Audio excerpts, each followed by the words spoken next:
Ladies and gentlemen, coming to you live from the beautiful Rich Life Studios in Montreal, Quebec, Canada. It's time for the AEW Dynamite review. So you know what that means. And here we go for another edition of the AEW Dynamite review. And yes, my name is Frank Jolfo, and to my left we got Selecta Brew, and up top we got the deluxe package, Alex the Elite. What's going on, everybody? What's going on? Yeah, what's going on? Yeah. So I was fixing something as we on the audio. Listen, ladies and gentlemen, we are live, and not only are we live, we had a big night at AEW Dynamite, and not only did we have a big night of AEW Dynamite, we had a big weekend for, let's just say it right now, hashtag AEW Canada. Yes. With some news. I'm going to say it right off the bat in case anyone in the internet missed it. It has been announced this week from QT Marshall himself that the winners of Lutte Academy, aka Wrestling Academy for you English-speaking people out there, the winner of that, it will be at AEW Dynamite and AEW Dark Television in Toronto, October 12th. That is right. So you know what that means. You know what that means. You know what? We've been cheering Jeremy Prophet and Jessica Black. Let's not jinx it. But we know that our in-house favorites, Jeremy Prophet and Jessica Black, are in the finals. Well, they're in the semifinals. Jeremy's in the finals. Yes, Jessica's still participating in the semifinals, but she should advance. But the thing is, we might get to see our heroes here in Canada, are representing Canada in AEW, representing Lutte Academy, Jacques Rougeau. And another thing, Jacques, I want to say thank you. This is a big opportunity, and a lot of people have missed the boat here. That this is a huge opportunity for Canadian wrestlers all around Canada, and the opportunity right now is $5,000 to the winners, 3 months to the Nightmare Factory, and on top of that, just announced that Bruno just said that QT Marshall announced yesterday that the winners will be participating at AEW in Toronto, October 12th, which is amazing. And incredible. I can guarantee you this. I will be there. Selecta Brew will be there. I know that Alex, the Elite, if he's not working, if something's happening, he's going to be there as well. I'll tell you right now. We're going to be cheering on our Canadian guys and girls, Alex, so we can't wait. Are tickets on sale yet? Not that I know Not of. yet. Okay. August 26th. Friday, August 26th, they go on sale. We're I don't know about you guys, but I'm fishing. I've never been ringside or front row at a wrestling event. This may be the time to do it. Yeah. This may be the time to do it. We'll see. If Jeremy wins, it might have to be, I might splurge. But whatever. Huge announcement, huge news in the AEW Canada universe. That A, they're finally coming. B, local Canadian talent will be there. It's not just going to be Canadians that we see week in, week out there. There's going to be a promise of these local Canadians that are in Lutte Academy and they've worked hard and they deserve their shot. And you know what? It all goes back to Jacques Rougeau giving the opportunity. You know, and nobody wanted to give an opportunity Shout out to Canadian the legend wrestlers. Jacques Rougeau. Shout out to the legend Jacques Salute Rougeau. to Jacques. But Monty. like all prophets, like I said last week, in their time, they're not really recognized for speaking the truth. But if you backtrack probably 12 to 18 months, before Lutte Academy was a thing, who was it out there putting out the word for speaking up for Canadian wrestlers and what they have to go through across the border, week in, week out? You could ask all the podcasters. You could type in Jeremy Prophet on YouTube and on your favorite podcast app, and not only on Joe Phone the Ring. Check out all the podcasts he's been on. He's been on that crusade for a couple of years now, and it's well deserved. And you know what? If AEW is coming to Canada and AEW is gonna be putting these guys on air, I'm telling you, check. It's documented. Check the internet. Jeremy Prophet has been the most vocal about this, and whatever. Huge news, Alex. It's Wednesday night, and we didn't even get into the action of tonight, but huge news, AEW. Are you pumped, Alex? Don't hold your enthusiasm in there, Alex. But I was on mute, but he's fucking pumped. Exciting. I'm going to say something right now. I hope, and I know the AEW Canada is coming very soon in October.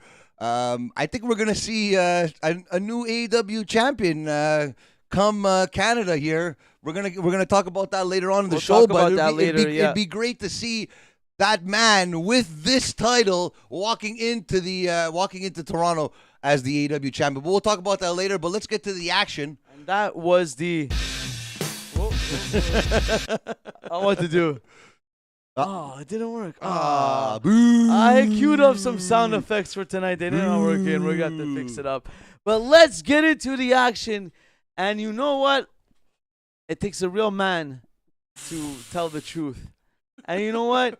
It takes a real man to make men that aren't men look good. And that's exactly what Jay Lethal did here. Bret Hart. That's what Bret Hart. What's up? This is what Jay Lethal did here in the opening match with everyone's favorite denim cowboy out there.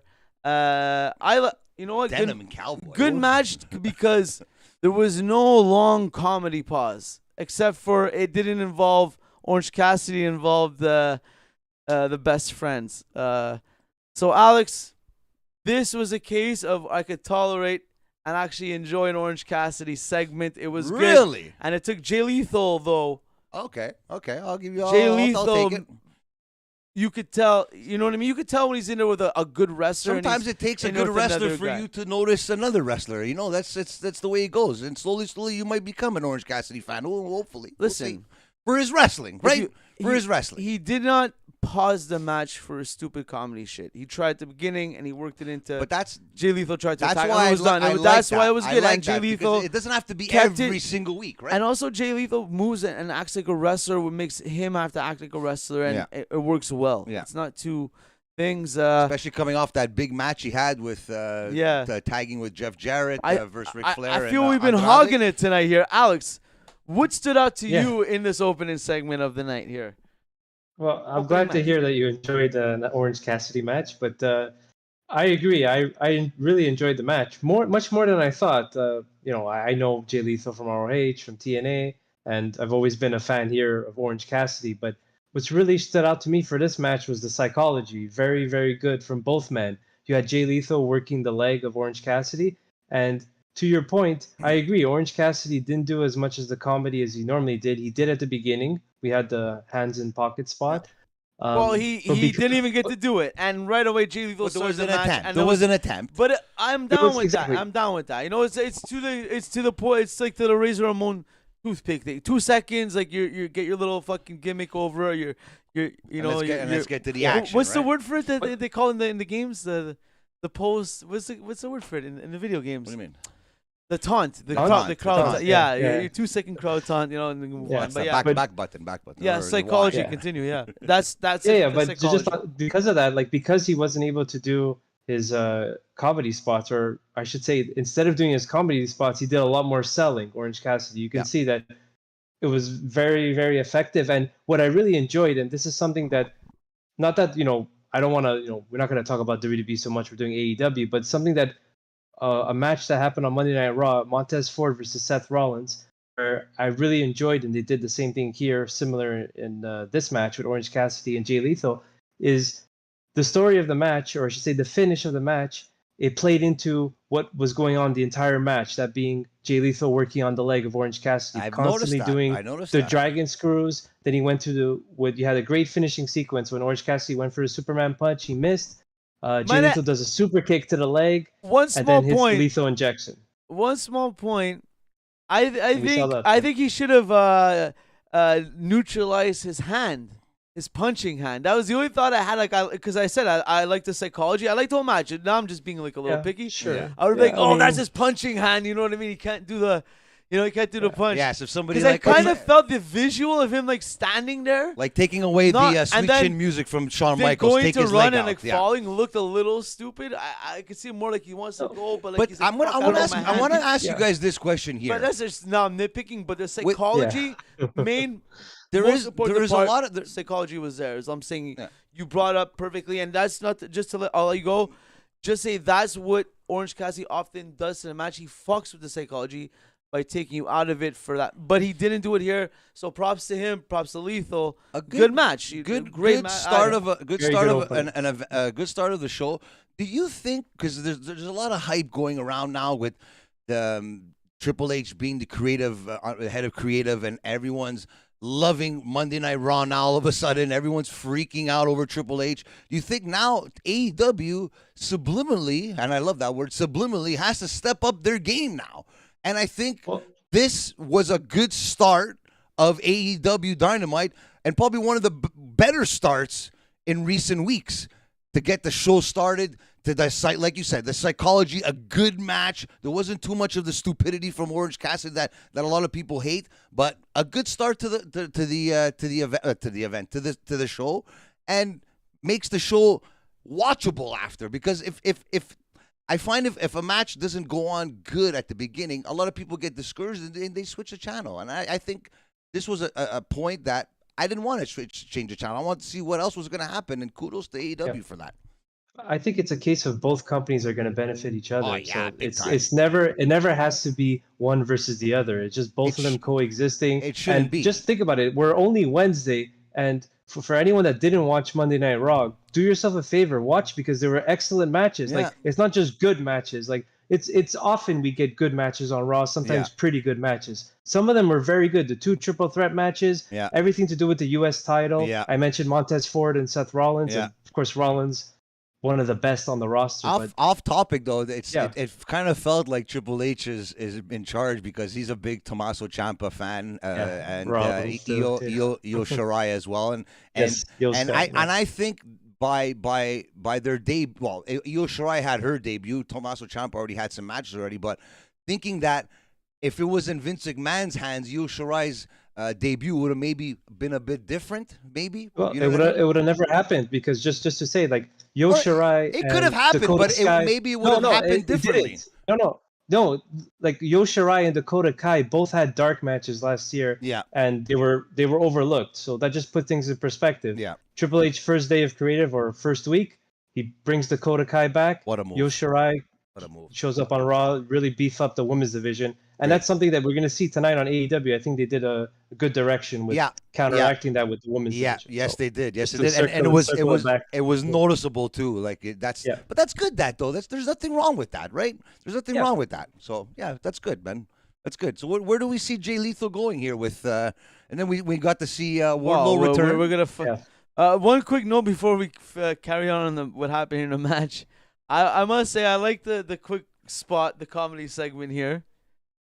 Tastefully done when what's the name? Yeah, exactly. No, Satnam Singh comes out, and then Chuck Taylor comes out with Trent, with the old fucking guy on his shoulders with the giant trench coat there, pretending like a tall guy. It was good. Funny, stupid little break. But would you rather have that kind of comedy act before the match starts or during the match? 'Cause I know how you are. No, that I didn't mind, because it was during the match or whatever. It's a little break spot, but it had nothing to do with the two guys that were trying. It was fast. It was trying to beat each other up. It didn't prolong. Right? It didn't go long. It was like we've been trying to beat each other up. Now let's just stop and stand and stare at each other and like slap each other in the face, or you wait for me to fucking whatever. I'm not gonna go back there, but one thing I did like about this, like I said, if Jay Lethal was able to turn me a bit here on Orange Cassidy and see the good side of Orange Cassidy, I guess the good part of the freshly squeezed, not the rotten part that was left there for 3 days and nobody drank it. I think that Jay Lethal is definitely the guy to save us from that little hiccup of Wardlow with those few weeks of kind of mediocre booking. Yeah, but you have to remember, I think Wardlow and MJF will be a fun. Bruno, injuries happen, so I'm sure storylines had to change. Maybe Wardlow wasn't even supposed to be the TNT champion. Maybe he was supposed to go against CM Punk. I'm just saying. You know what I mean? Whatever happened, and they adapted, and now I'm just saying. People are coming back from injury now. We all didn't see where Wardlow was going first, even after he won the title. Right? But now that we see it's something with Jay Lethal, I'm saying I'm pumped for this. How about you, Alex? Do you think pumped Jay for this? Lethal's going to take the title away from him? I don't care about titles, bro. It's not about titles. I'm saying about they're gonna put on good matches and a good performance. It's not fucking because Jay Lethal's the a good titles enough are wrestler. a prop, man. He's a good enough wrestler to make Wardlow a better wrestler. Exactly, and that's what guys his caliber do. I agree. I think it's going to be a good program, and I believe it's this week. Battle of the Belts. They said Saturday. I think already. Wardlow, it's this Saturday. But I think Wardlow needs a mouthpiece, though. I think he needs a mouthpiece. Yeah. He definitely does. He definitely does. Not to take anything away from him. He's getting better on the mic. I've been very vocal about his mic skills. Wrestling skills are getting better.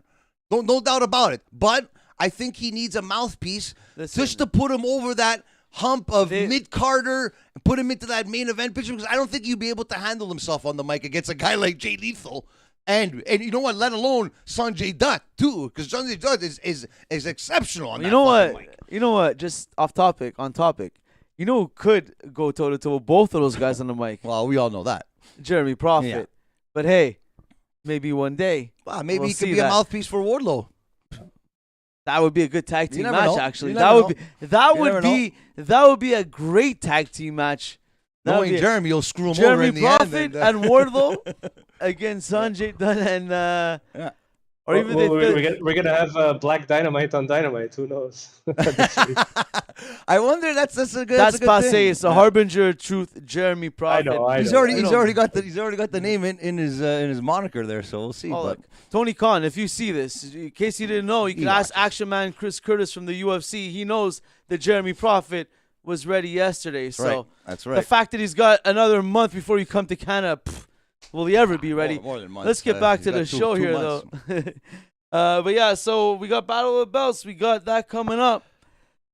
Speaking of belts, they just give us a little reminder here of the historic event that happened last week with a little package of Hook winning the FTW. Video package. A video package. A video package.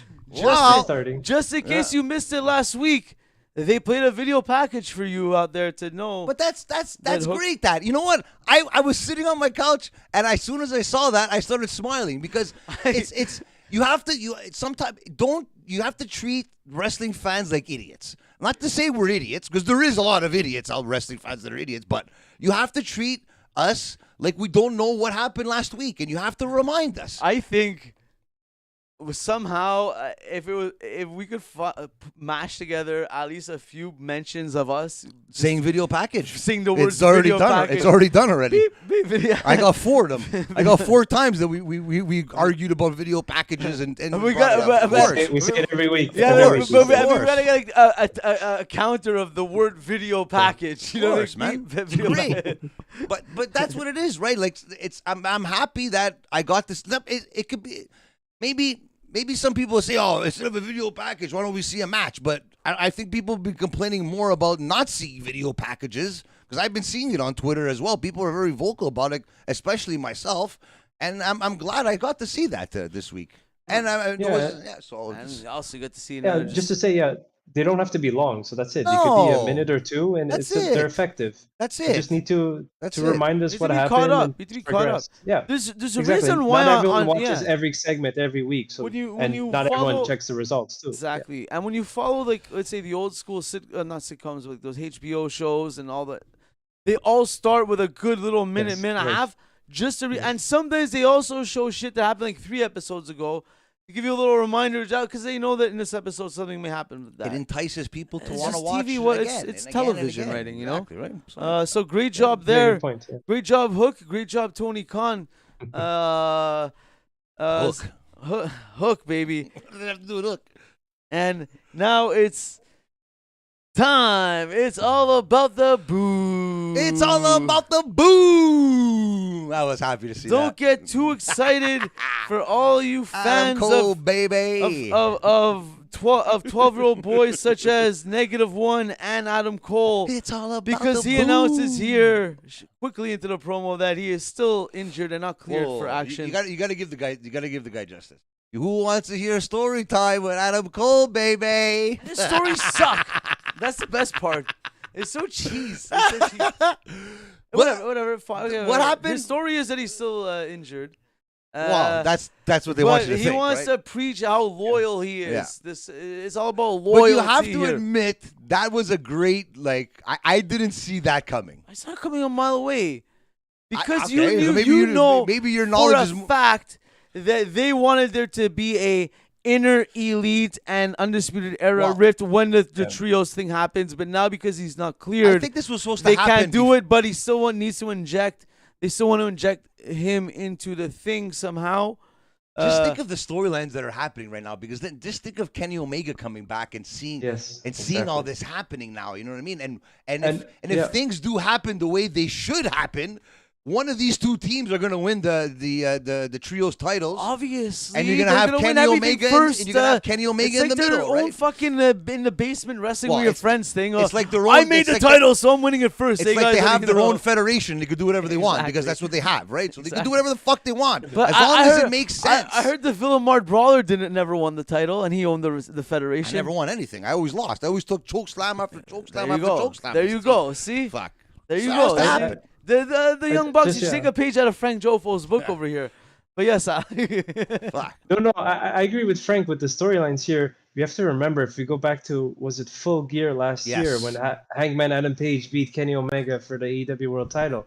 We had the ending where Matt and Nick, or I think it was Matt Jackson, gave the nod to Hangman Page to finish Omega. He didn't interfere. Long-term storytelling. And I know Omega has stated in, I don't know if he said it in the promos or maybe he said it in interviews that, and this is probably storyline-wise, he hasn't watched the footage back of that match. So keep that in mind. Kenny Omega doesn't know that the Young Bucks basically let Adam Page go ahead. They didn't stop him from, even though I know it would be interference, but let's just say in theory, like they didn't stop him from finishing the job. So keep that in mind that, you know, there's going to be animosity eventually when that comes to light to Kenny Omega, knowing that the Young Bucks basically betrayed him with Hangman Adam Page, and you know we have this tease of the Hung Bucks being reunited, which I'm excited for. I've always enjoyed this team. Yeah, what is that? I saw. That's a Ring of Honor thing, right? In Ring of Honor, they were called that like 5 years ago, or maybe 4. What, them and they were or RH Trios champions. Okay, them one with Hangman Adam Page. Yeah, exactly. Hung Bucks. Yeah. As much as I'm not I'm not really feeling this whole Elite Undisputed Era stuff. However, again, like the first segment, it got to the point where I kind of saw the writing on the wall with the attack, but they drew it out long enough to the point where this kid's gonna be famous for the rest of his life. I'll give them props for that. Like, this kid up here, where is he? Famous wrestlers like that shot. He was on Twitter right away, like 4,000 tweets of it. Okay. But so that they got the heat. Like again, it's all about the emotion and like the people that are into it. It's great. And I was even at that point. I even wrote it down. I'm like, they better fucking cue the Hangman Adam Page music because this is one of those moments where they need him to come. This is the Hangman Adam Page that you like, right? You know what? I was gonna say it came out lead pipe badass looking until the close-up shot with the skin-tight jeans with the butterflies. I'm like, Jesus Murphy, like the cowboy boots, the far shot, the badass cowboy boots, the wife beater, the fucking lead pipe. Okay, badass Hangman Page come to save the day. Let's go. It's then the fucking jeans, but whatever. I'll try to look past it, but you know what? I was enjoying it. I was still tuned in. I was still locked in. Alex, what about you? Well, I don't know. I feel like that kid, honestly, because, but it's a great storyline. But you knew the rift between them was gonna happen, and then as soon as he said, I can't fight and he can't fight, and you guys, what do you say? You're not allowed, or you can't. I didn't think it was going to happen this week. That's what I was trying to say. I agree. Yeah, I didn't think it would happen this week, but I knew when Adam Cole started talking about loyalty, and he's talking about the trios tournament, saying that if Kyle and I are injured, you have to pick Bobby. Great. By that point, I think we all knew, but but that was very, very well done. I think. This is the storyline. I don't want to say everyone wants to see, but people within the know of the storyline have been following. Well, you have to kind of see this. We need to see this. Yeah. Well, after what they did last week with a little, it's your birthday this week. That little running in the back. You knew, and then the week before, was it the week before that? Did they announce the trios, or was it the same show? Poor kid. Did they announced the trios titles? I think it was last week, wasn't it? Exactly. Yeah. So there you go. They announced it, and now they did that little Keep in thing. mind, it's a month away, all out, so they have to really eight to the tracks. Got get a shit question going, here yeah. for Select a Brew. It says pop quiz. Who was the first guy to come out with Wild Thing? I have an idea, but I don't know if it's the first guy. Well, the real answer, I know it. I don't know if Select a Brew knows it. Wild Thing. Wild Thing. Da-na-na-na. His name is Charlie Sheen from Major League. In what? Where? In a movie. The movie Major League. Oh, he wrestled in the movie. It wasn't a wrestling movie. It's a baseball movie from like the 90s. Okay, it was like that's where the song is from. Wild Thing. You make my heart sing. John Moxley. Well, you see, I was gonna go with the Tsushi Onita from FMW, which is we're such wrestling junkies that we don't know anything else that happens in the world besides wrestling. But that's what Ether Tracks was trying to say.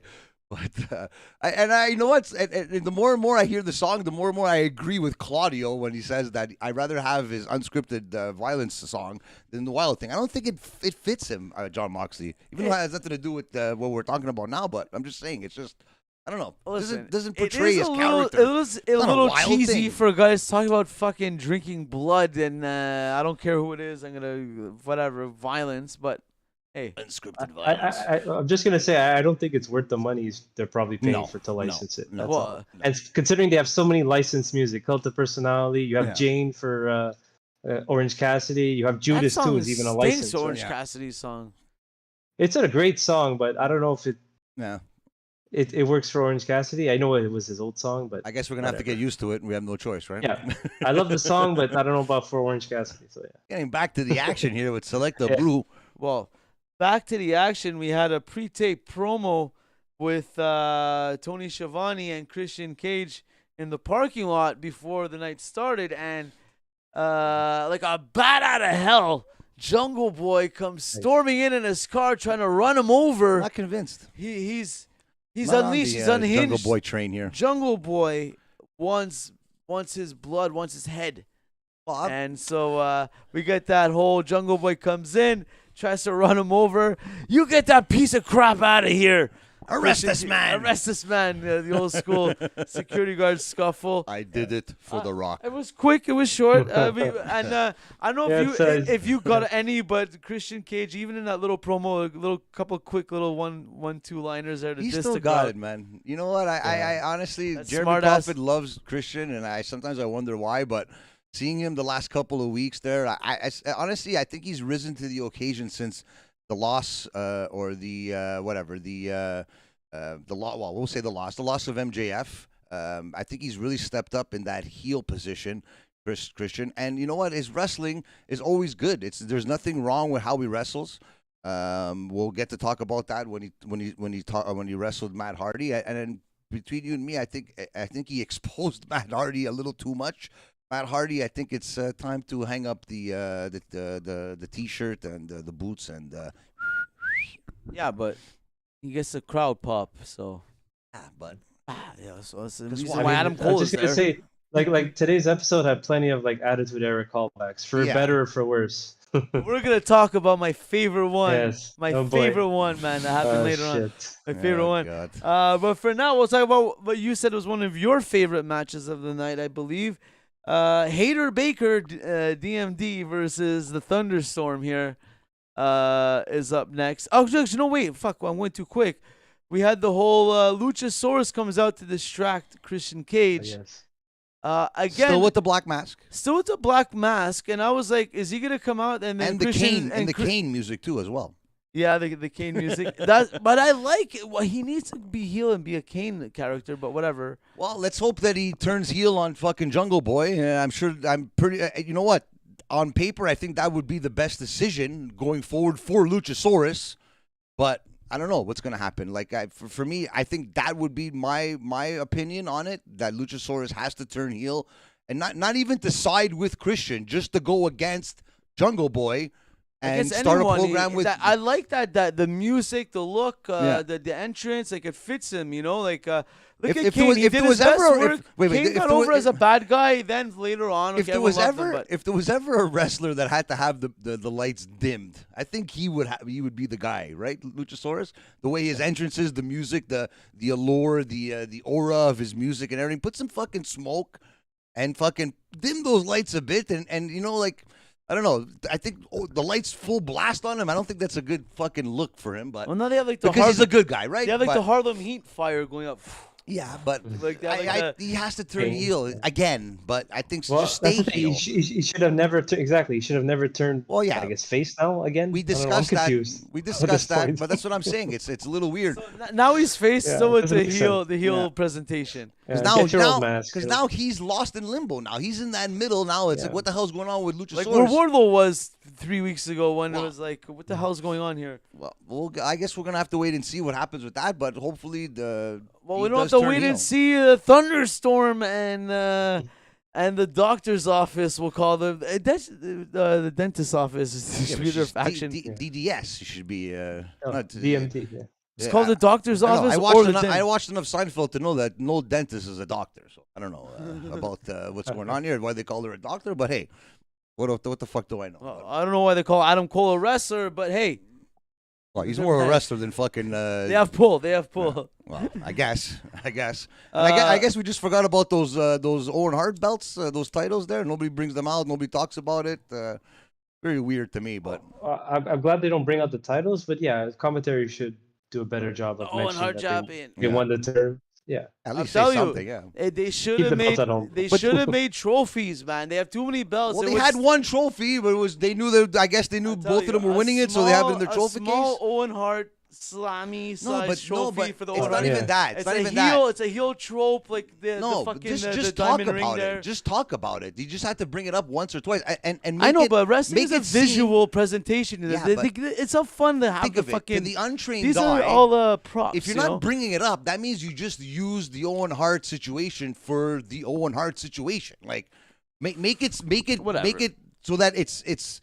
You know what I mean? Like, even when it's a King of the Ring, they'll say the former King of the Ring. They'll say a former Battle Royal champion of the Andre the Giant. They'll say that on WWE. They'll bring it up when they need to. Okay, I hope so. Whatever. But for now, let's bring it back to where we need to bring it back to, and it's here at AEW Dynamite. Alex, take us through this match. What's your highs? What's your lows? Sure. So for the ThunderStorm versus Baker and Hayter match, I very much enjoyed it. And one thing I want to say before talking about the match itself, I saw this on Twitter, and it was a valid point that saying that oftentimes on AEW, they'll either showcase the women like as they should. They've been in the main events. We've had Thunder Rosa and Britt Baker, but then there will go weeks where they won't showcase them at all. They'll have maybe like not even a 5-minute or a 30-second backstage promo. Yeah. And it's very rare that we get more than one women's match on Dynamite. And it's usually these four. Well, one of these four women are always in that. But do you think because of WWE showcasing the women a little bit more the last week or two, you think that had an influence on what they did this week? I think it would have to have had an influence, and it's a very good influence. It's for the better. But why not? Exactly. Take it as a positive, right? Like if they're gonna do it, let's do it better. So. Yeah, and another point too is that they oftentimes they put the women on Dynamite in what you call like the bathroom break, so to speak, or like right before the main event, like 9:30 or 9:45, like in that segment. Oftentimes people, before the main event, both in person and sometimes even on TV. I know everyone has a DVR, you can pause, you can rewind, whatever, but still, let's say you're watching it live and you don't have that luxury. At some point, you want to take a break. Not everyone's gonna do what they have to do during a commercial break, so oftentimes the women get overlooked. So now they put them early in the show.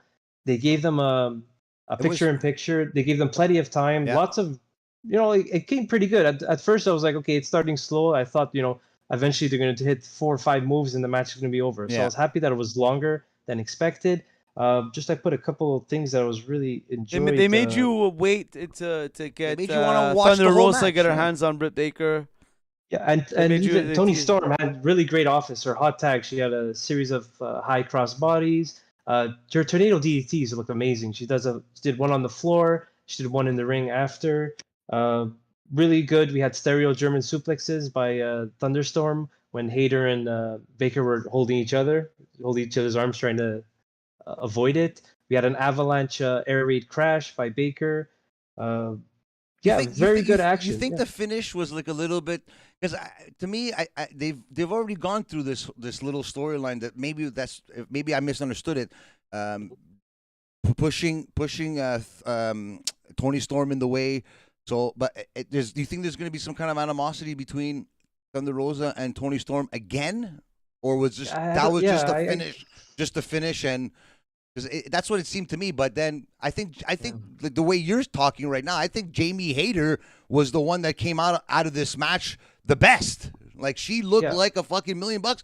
And Jim Ross, I think it was Jim Ross or Tony Schiavone was freaking out. Hayter, she looked, and gradually she's been doing well. And this was her swan song. This was the match that she came out and solidified herself as a top woman in the women's division. And by that, she's getting a title shot this Saturday, if I'm not mistaken, against Thunder Rosa. Yes, at the Battle of the Belts. So there you go. So that's what AEW does a lot. I find that knowing that they're gonna have that title match, I don't know if they announced the title match before this match, but because of this match, she got the pin. So maybe there's gonna be some animosity between her and Britt Baker. Maybe. We'll see. I think I know there was a tease of that. I don't remember how many months ago. I lost track. I remember that. We saw that a bit. Yeah. So maybe they'll revisit that. They'll return to it. Yeah, exactly. Yeah, that's cool. That's cool. I like that. And just if I could say, what's a bit like strange, I find, is they've been doing a lot of these women's tag matches. I wonder if in the books, like, the plan is to bring out women's tag team titles. I know we talk about too many belts, but at this point, you know what? They're doing so many. It seems like that's the narrative with them, right? Because they Yeah. do a lot of trios matches. So you're saying, oh, maybe they'll bring the trio. So that's a good point, actually. So maybe we'll have to look out for that in the future. There is already 2 women's titles right now: the TNT and the TBS.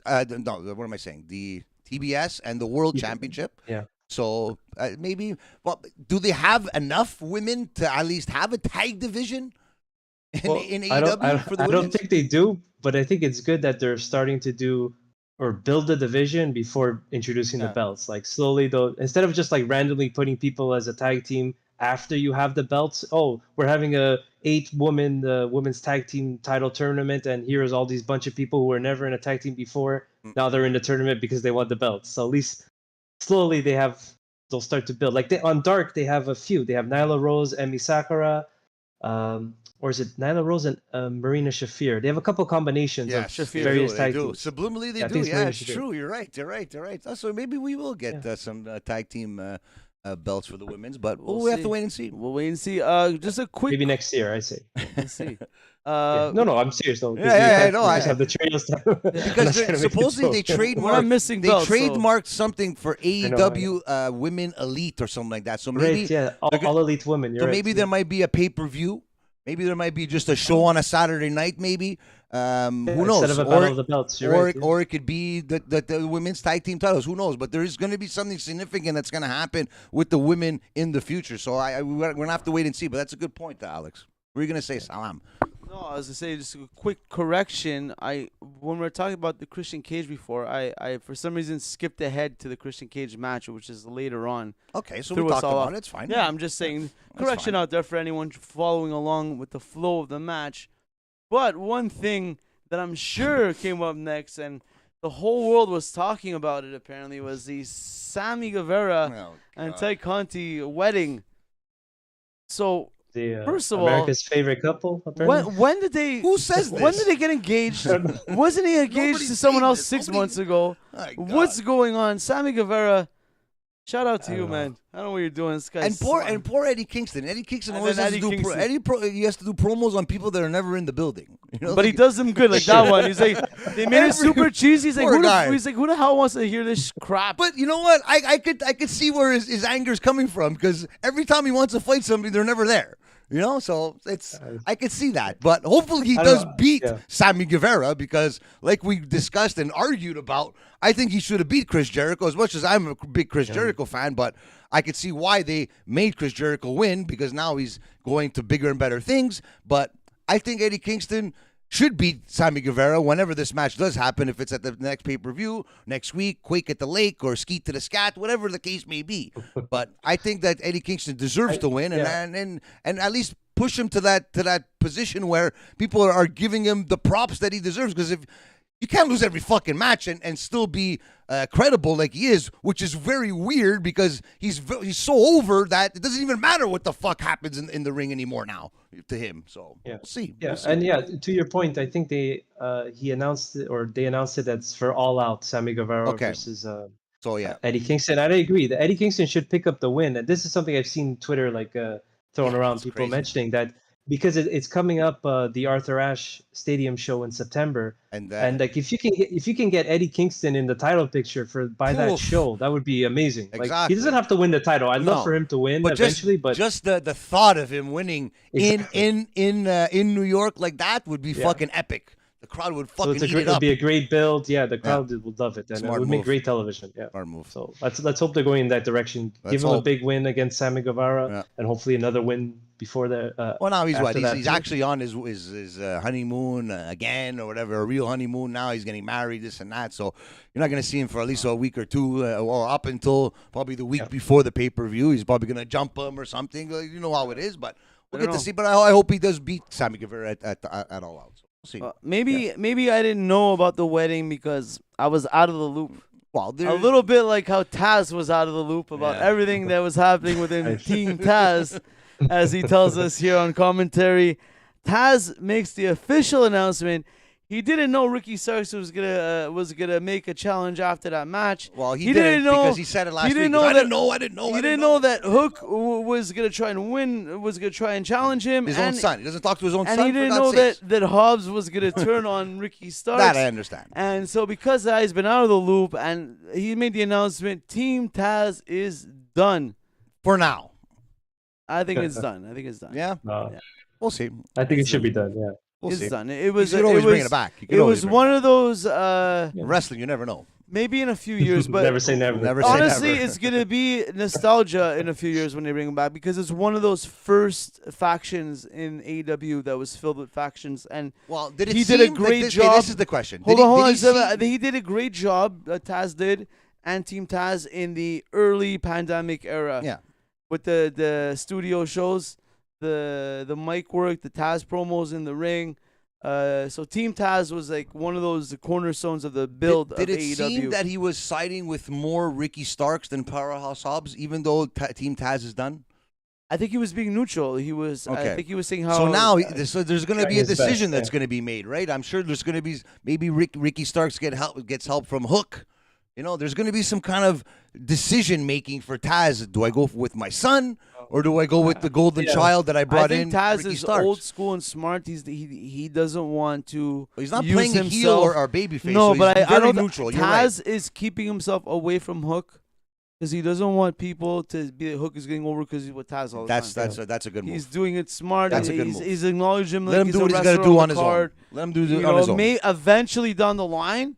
Once he's made it and a little more established, they'll use that storyline. Of course, they'll bring it in somehow, some way. But for now, let him do his thing. So, and just likewise too, same thing with Starks and Hobbs. I don't think we need Taz involved in the storyline. I think this is a good way to close, to kind of tie loose ends, right? Taz is saying Team Taz is dead, so we don't have to get him involved. You have Starks and Hobbs who are gonna have a story within itself. Yeah, it's it writes itself. And you know what? You're gonna hear Taz's name in the promos because they all came from Team Taz, right? So that's as far as we need. Yeah. Exactly. That's beautiful. Yeah. That's great on Taz's part. So. Yeah. Well, and then following that, we saw Powerhouse Hobbs finally on AEW Dynamite against Ren Jones. Yeah, Ren Jones. That's it. So I was right away on DraftKings going all in on Ren Jones here. Hey, don't sleep on Ren Jones. One day that could be Jeremy Prophet. You never know. Nothing. You should have went. I may not be able to pay the bills this week. I went all in. Story of my life. Powerhouse Hobbs, quick finish. Like a powerhouse. But you know what? That's what you want, right? In the end, that's the definition of a squash match, right, Alex? And then I agree.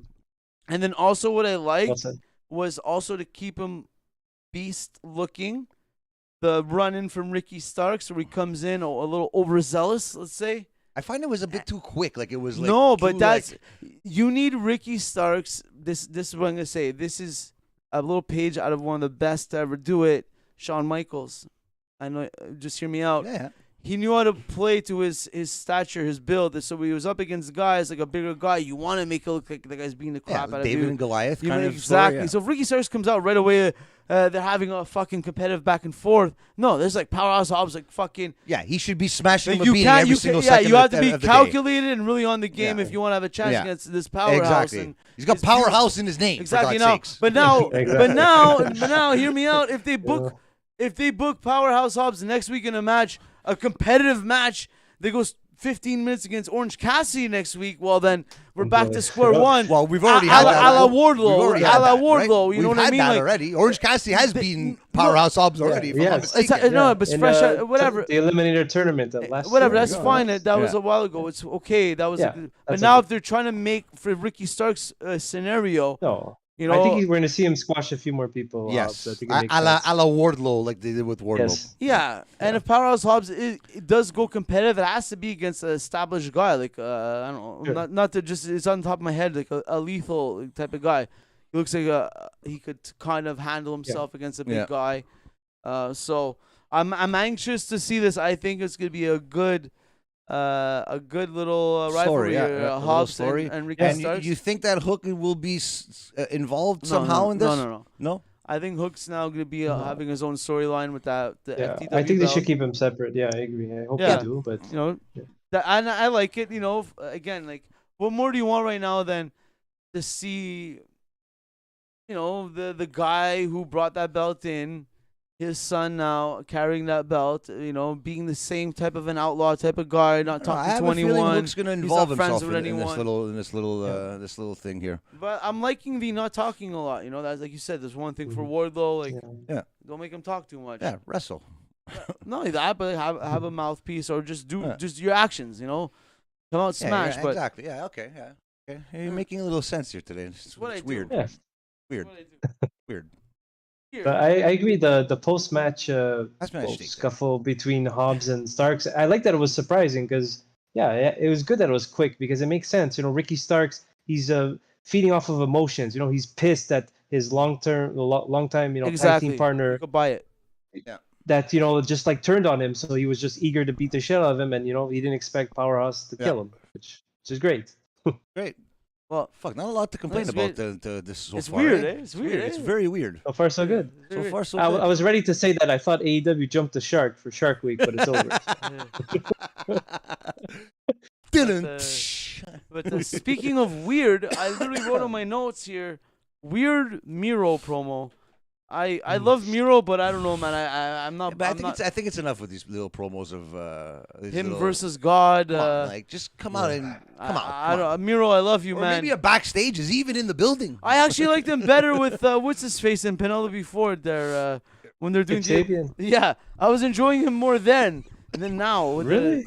No way. The Well- Redeemer kills that gimmick. What was his? what's it I called? like the Redeemer, but I'm not like the storyline he's in against God. I don't know, man. It's just weird. I love that he's pissed off at God. I know it sounds He's stupid, trying. but- He's building his persona up so that he's telling people what Yeah, his what the next Redeemer- character is, yeah. and it's a slow build.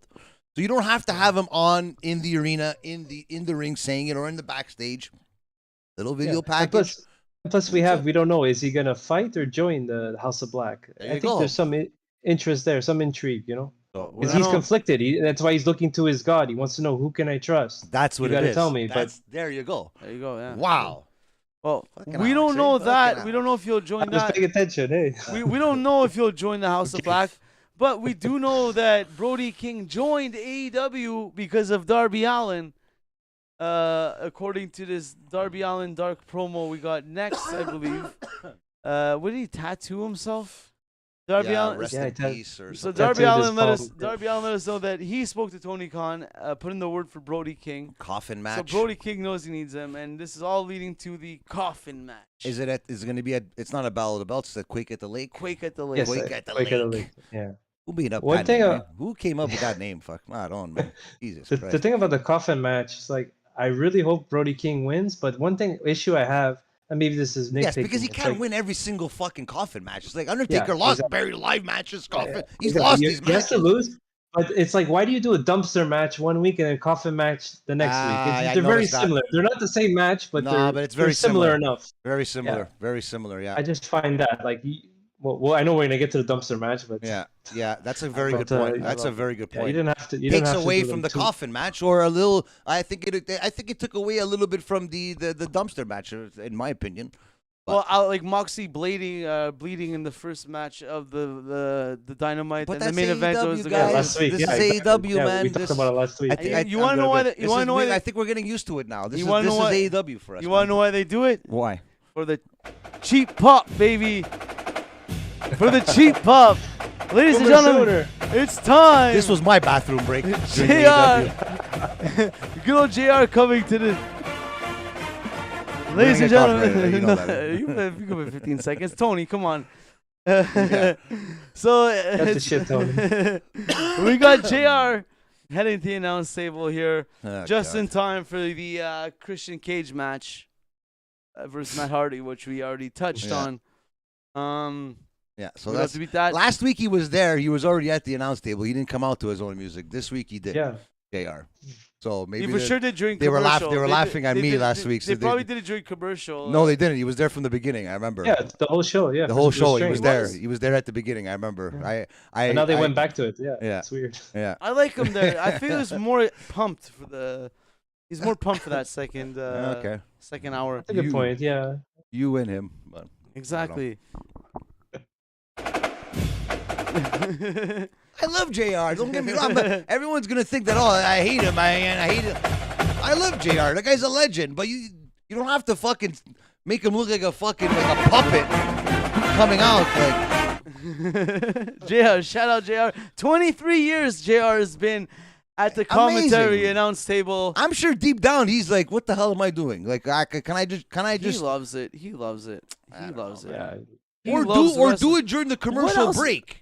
So if people in the stands get excited, it's not like everyone at home is getting up. Yeah, JR, woo! So when the executive after the fifth time, like, I'm not getting up off my chair at home. Maybe at the arena, yes. When the guy running the show says, "I want you to come out now," you come out now. It's not my decision. And like I said, I love JR.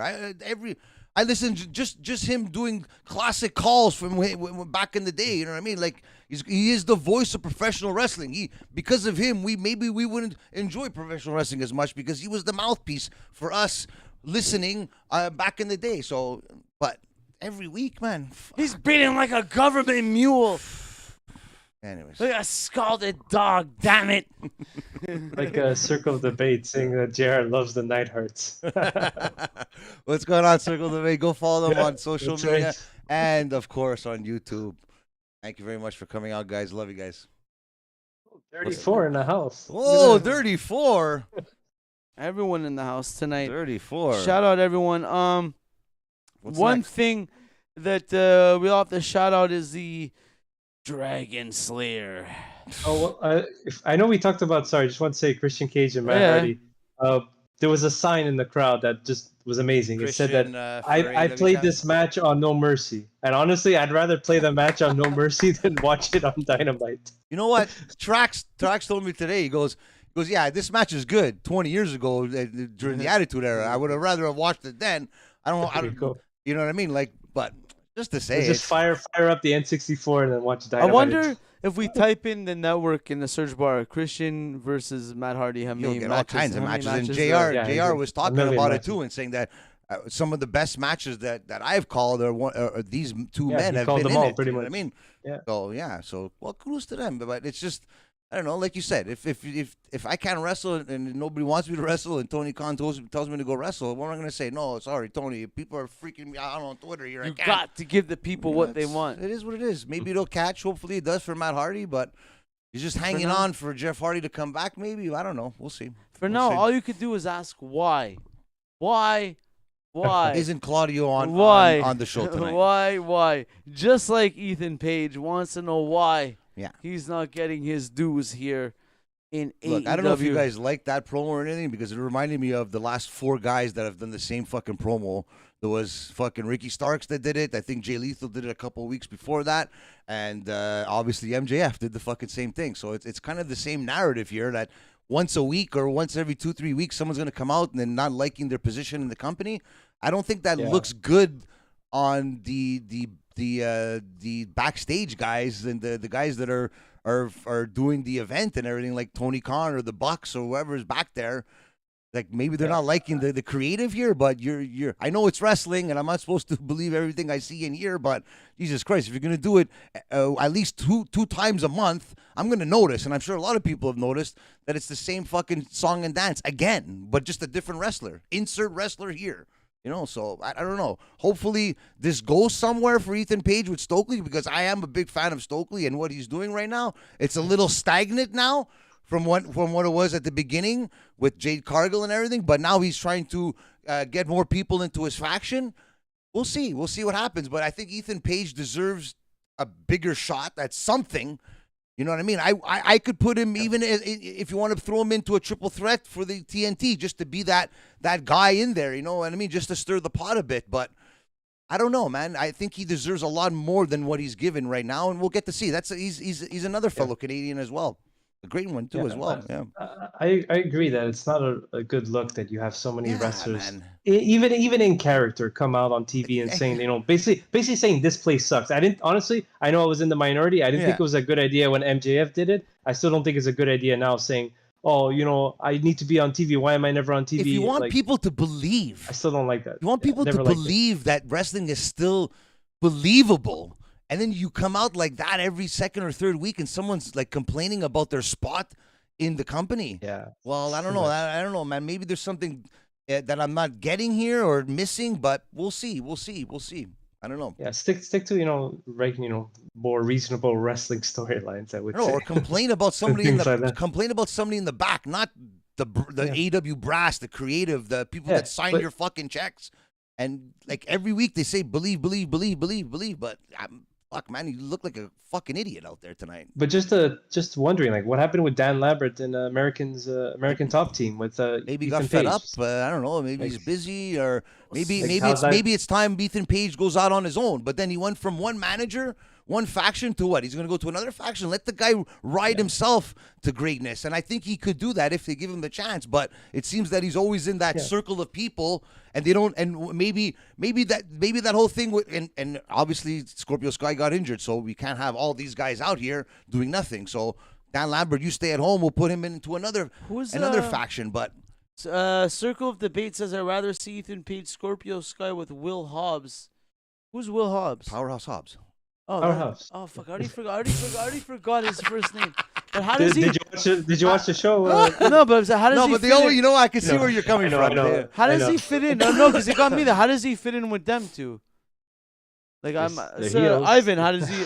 Oh, it's just like a fantasy booking. I thought there was some sort of story I could see that I forgot about or something. Heel helping heel against the baby face. You know what I mean? They don't have to be a tag team or friends or anything. Just for the night. They want the titles. Yeah, they want the titles. I would have rather have that tonight than see him fucking come and talk like a fucking big baby, like everyone fucking every 2-3 weeks does, and complains that, like, come on, man, like, you're a fucking grown man on national television, like, fucking give me a break, fuck. Circle Debate saying it's because they need a big man in the faction, and he goes, Lambert, and it sucks for him too. Maybe there was supposed to be something with him and Scorpio Sky. They were supposed to maybe go on to greatness or something, and then maybe go against each other and go 1-on-1 or something. Maybe Ethan Page was supposed to win the TNT title until Scorpio Sky got injured. I don't know. We'll see. Well, maybe it sucks, and I think a lot of the stuff that happens that we don't like in AEW, the majority of it is because a lot of people get injured and storylines have to change.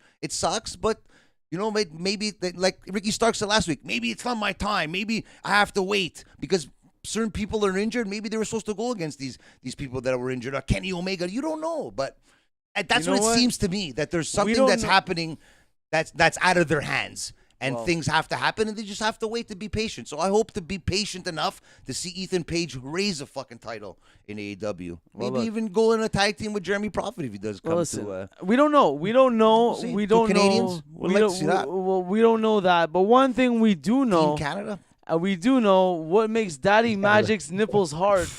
That's Holy one thing shit. we do know. We do know what makes Daddy Magic's nipples hard. Oh man. And that is Chris Jericho being le champion once again when he defeats We're gonna get to see Daddy John Magic Moxley. this weekend at IWS.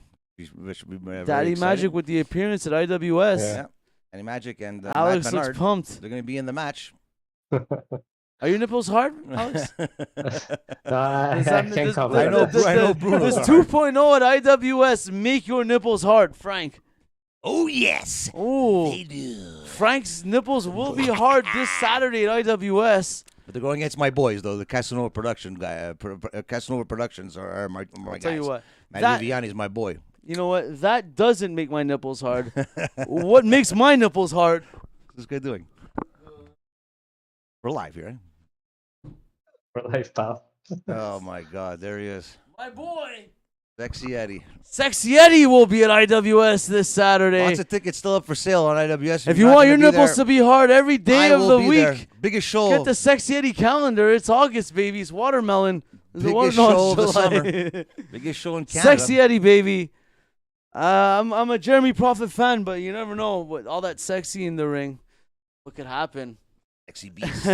Back to the action, though. He's back too this Saturday. What about, speaking of, I guess, that segment, Anna Jay choking out a random staff Oh member? yeah, like, Yes. yes. Anna Jay, yes, yeah. Because you tapped. I'm You sure made the Ruby Soho. internet's gonna go crazy with that one. You made Ruby Soho tap out, so now she could tap anybody out. I'm still not convinced. I'm not convinced. Tap out Nyla Rose, and well, maybe I'll be convinced. But no, sorry. Yeah, Ivan, I do agree. Ricky Starks would be a better heel mouthpiece since MJF is gone. But for now, they're doing this. This is like the same thing they did with Luchasaurus. Like, keep him heel, but whatever. Yeah. Everyone's happy and friendly.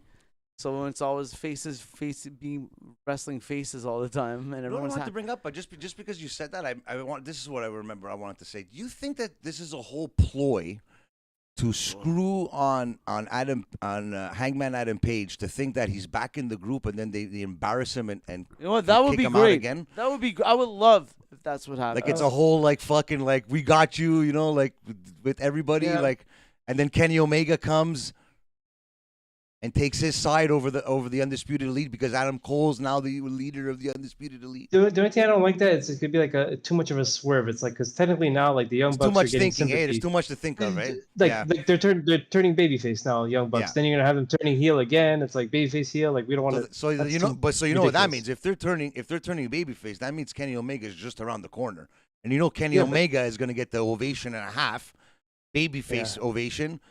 You already have the Bucks that are already baby faces already. We're gradually going to baby faces. I could already see this happening. The 3-on-3. I think that's what's going to happen. Yeah, but something that I saw floating around as well on Twitter is that Kenny Omega comes back. Like we know, he knows some good brothers that can help him out, bring him back to being a it's true, heel. eh? It's true. They're actually. I think if I'm not mistaken, they are free agents right now. Yes, So they're done with Impact. It's true. that's a fucking good point too, man. Well, so who knows? That's exciting. That's what's really important. Like, I know we always complain about new titles being introduced, but the trios title, the way that they're kind of working it out, I think is going to bring some amazing matches. Because we all talk about like how many trios that they have, and they've been building this division for like a year now. It seems like, or whatever it's been since it started. It's gonna have with all the amazing matches. factions, they've been building. Yeah, this exactly, with all the since- factions. since Good it point, started. yeah. Like, Who's going to be who's going to take the open challenge for Jade Cargill? Oh yes. Is that what was next? I thought. I hope it's not a jobber.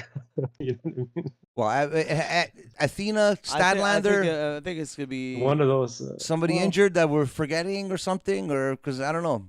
I think doubt it's- if it's I going to be think- I Paige. think It's not Paige. That's It's probably 110%. gonna be. It's probably gonna be somebody random They again. all think it's going to be Sasha but Banks or Athena's Naomi, but I don't think that's going to happen. Maybe someone like Shida would be good, a former women's champion. What's her Yes. name? Wasn't she out for a bit? Hikaru Shida. Well, Yeah. she's Or she's been Hikaru? on Dark. Yeah, she's been Hikaru? on Dark Elevation. I don't know why you keep a former women's champion. You can put her there, but also put her on TV. But like, I think that's she's what's happening, right? Because she's been out for a someone while. like her would be good. Yeah, I think no it's matter going what to be her. happens, Jade Cargill's not losing. David versus Goliath. Yeah. She's not losing no matter what happens, no matter who it is. So It's no problem. Back to the action. Jay's not worried. I'm not worried. One thing I am, though, is delighted to see an homage to one of my favorite times in wrestling, one of my favorite rivalries in wrestling, 4 of my favorite wrestlers in wrestling history. I'll tell you about the Road Dogg Jesse James, The badass Billy Gunn, the New Age Outlaws, and Chainsaw Charlie, and that was the match, and right? Mankind. That was the match. I had back in the day Of the course, fucking but that's play what it set. is. I had the set of the fucking dumpster and the whole thing from that match with the New Age Outlaws. I have the magazine somewhere. No, I have. I think have the only somewhere. thing I'm gonna say that I hated about the match was that whole thing at the beginning. They came out, they beat them up, and then they did the Loved entrance. it. No, I Big bars, awesome bars different. from Max Caster. I know it's different, but just make them do their entrance. No, but now this make them is do their it, shtick. it makes you know? throws you off. Now it's we're not gonna get it. seems They that- jump started the match. Yeah. Oh, actually, we are gonna get Didn't it. seem like they popped. It's the for double it. swerve. I don't know, but What do you mean that? Did you replay back when he dropped the Vince McMahon line? yeah, because it's easy now. No, you don't. There's no one to rebuttal about Vince McMahon. Nobody used to Well, talk no about rebuttal Vince to McMahon. anything. He's rapping against nobody, so there's no one to okay. rebuttal. It's all right. Good punchlines. Listen, a fellow rapper. Let's just me and hope. A to the Trash could say, and Let's just hope that they weren't actually in the dumpster, because that dumpster. oh, it opened. Did you see? Bro, Yeah. It opened at the end, and I got worried because That's you even saw the fucking medic and guys it almost fell onto the the doctor. pyro on the side. Did you see that? They were trying to push it there. It almost fell off the stage. Yeah. Where the pyro was. That would have been a huge But liability. the top opened when it flipped. Somebody didn't expect the top to open for unless sure, and it they opened on the other side and they got out. it's impossible because think of it. If they're like this, if they're like flat, it's opening half of it. You So have to someone's remember. like legs are Did you see? hands and faces This is coming this out, is right? what you have to remember. This is a little thing. Or if they're on a side each, one guy Bro, completely got the Listen fucking to me fall. for a second. When Billy Gunn came out, what did he do right away? He looked inside.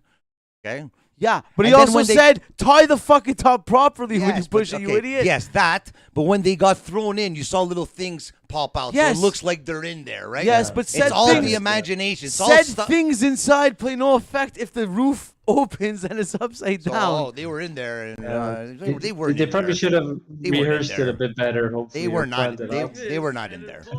They were not Yeah, in or there. I don't know, like do This is something the to keep the things. lid closed. This Yeah. is the fluffy stuff they filmed. Well, yeah, because- Now they're on top of the fluffy Oh, they stuff. have to. They got Now them they both in. They fall got off them it. both in, and they have one side closed. They have to just get the other side to But win. you know what? Well, I was in my head. I'm like, are they gonna do it though? Because they won. They didn't tease it. They're gonna push them off. They weren't in there. I'm like, but the only thing though, that I feel is the heel move to do is to push the guys off. Yeah, that's you know. true. Well- I wonder, like, what, like the Ass Boys, are they written off for like a few weeks now? It's like- DX wasn't bad. They were bad when they did that. I would have Just loved. the crowd loved them, right? They should have had Road Dogg come out and help them. Road Dogg- And they He's put not gonna and they show up put on AEW. no. They should have put the Acclaimed in that fucking thing. Not and after get what in he's the- been like saying in interviews, Road Dogg. He's not Oh, getting what's he been tired. saying? What's he been saying? I love it. I love it. What's he been saying? He's been dissing He- AEW yeah. a little bit, like to the untrained eye, but that's for another day. It's for another day.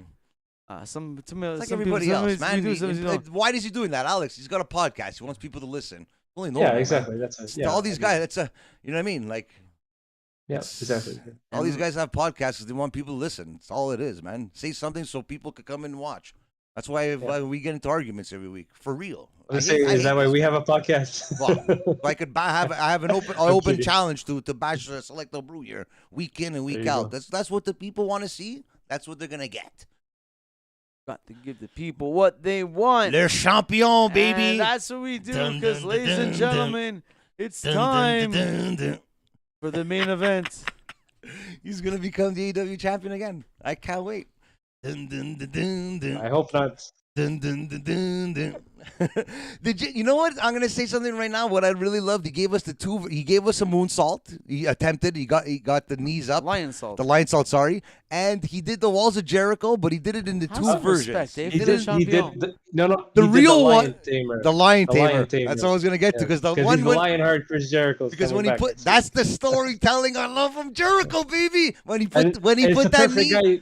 Yeah, the perfect guy to do it to. Yuta's a smaller guy. Yes. You do it all the time to the cruiserweights. When he put that knee on his head there and he, come on, baby. Oh, I love it. That's the Jericho I love. And that's why I'm telling you he's going to win next week. Because then throughout the match, I know I'm going right to the end, but that whole promo with Jon Moxley with the lion heart and everything, the last man in the dungeon and everything, it's such a great story. And everyone could relate to it, right? Because we know the story, right? So I think that Chris Jericho is going to become the AEW World Champion, and that's it. That's all. I'm telling you, it's going to happen. It's going to happen, and I think Claudio is going to have something to do with it.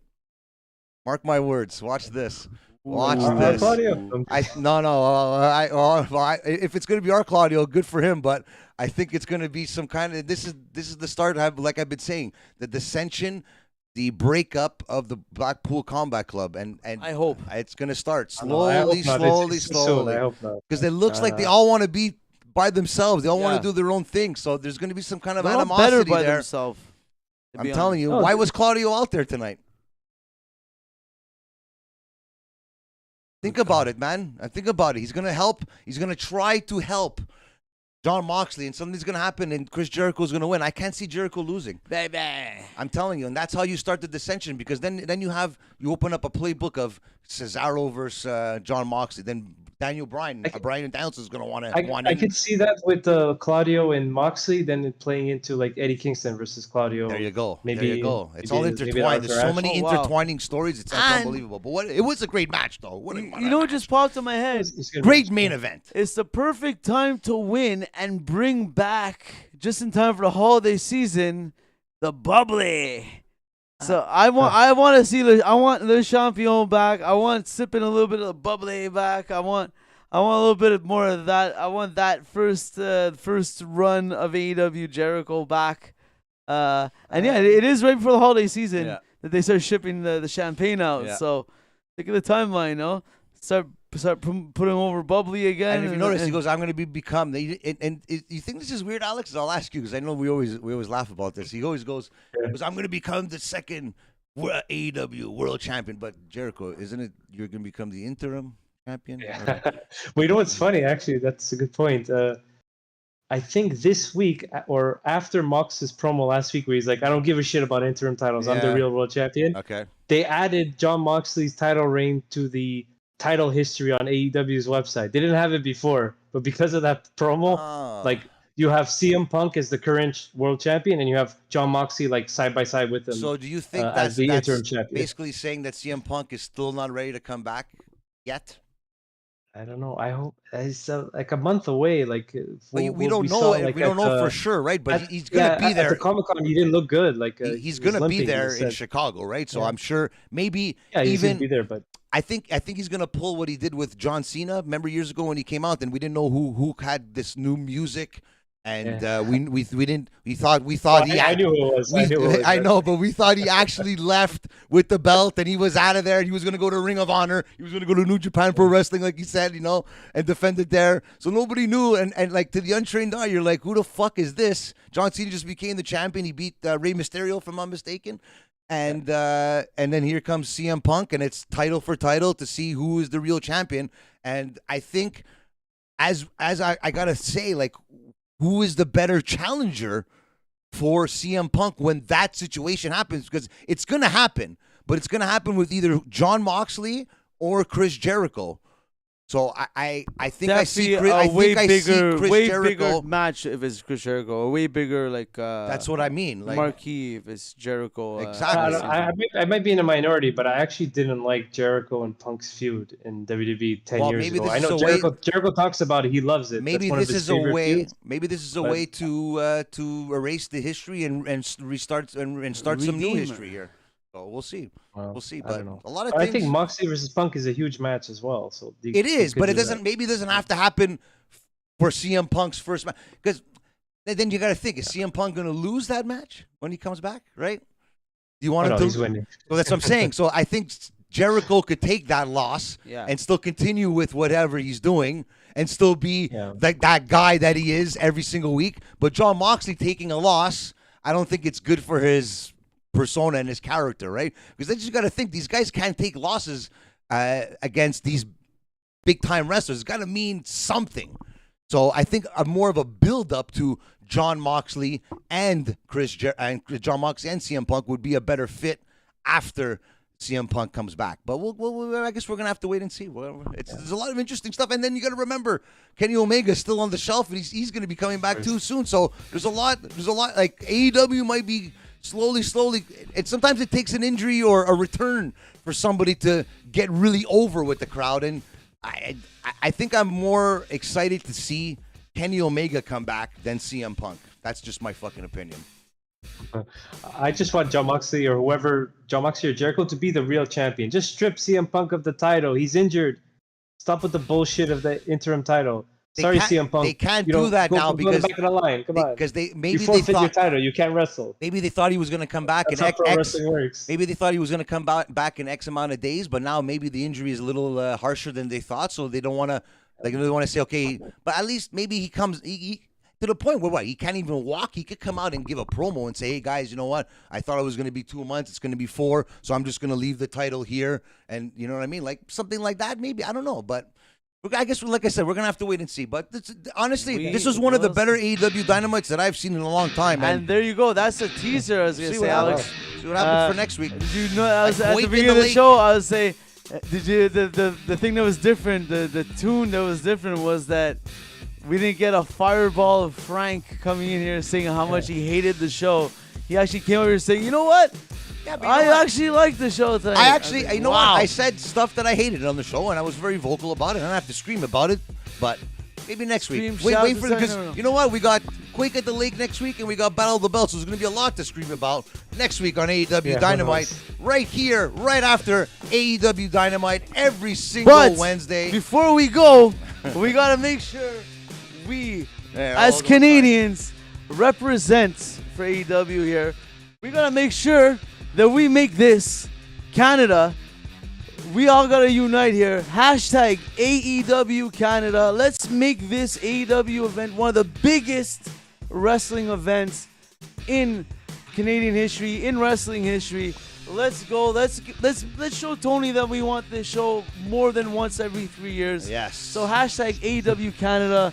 Let's effing do it. Yeah. Canada, let's go. Canada flag with the AEW belt. Look how nice that looks there. Let's go, Canada. Nice. I can't wait till AEW comes to town, and hopefully everybody will be there. But there's only one thing left to say, and remember this, my friends, that wrestling is life.